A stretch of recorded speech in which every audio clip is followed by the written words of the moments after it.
I'd actually never heard of this movie up until recently, and it sounded interesting. I was like, all right, Tom Cruise, 80s movie, kind of fantasy. I look up, it's considered like one of the worst fantasy movies ever.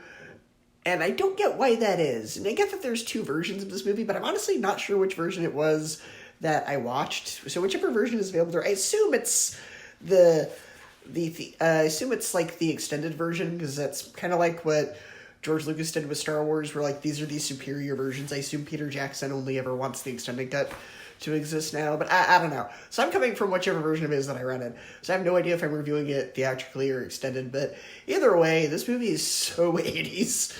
But honestly, I really enjoyed it. For me, it's actually kind of up there with Neverending Story and Labyrinth as one of the great 80s fantasy movies. For one, the whole movie is just gorgeous.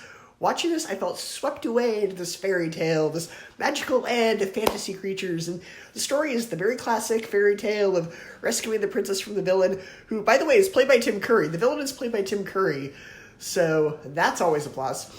And the effects for the 80s are actually pretty good. And I appreciate that they put effort into the practical effects. Of course, this is Ridley Scott. He's considered, like, for the 80s, like one of the best filmmakers, if you look at like Alien and stuff, where he has practical effects and everything. So actually, I appreciate that they put effort into these. The goblins, they're people in costume, and Tim Curry as the devil has a really good outfit. He actually looked really scary. I didn't go so far to say as this movie's almost Shakespearean. It's kind of Midsummer Night's Dream, that kind of thing, at least with the way that it's presented.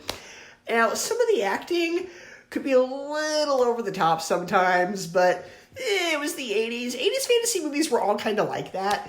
If you look at, like, the Neverending Story, Labyrinth maybe not so much with the overacting, but Neverending Story, maybe Dark Crystal, yeah, they're all kind of the same with the act. They're all a little bit overacted. They're all just that little bit of cheese, but, I really enjoyed this movie, though. It's cheesy, it's very obviously 80s, but I really enjoyed it. I thought it was a fun adventure. I really enjoyed being swept up into this fantasy world. So overall, I would give Legend a B, an 8 out of 10, and a 4 out of 5 stars.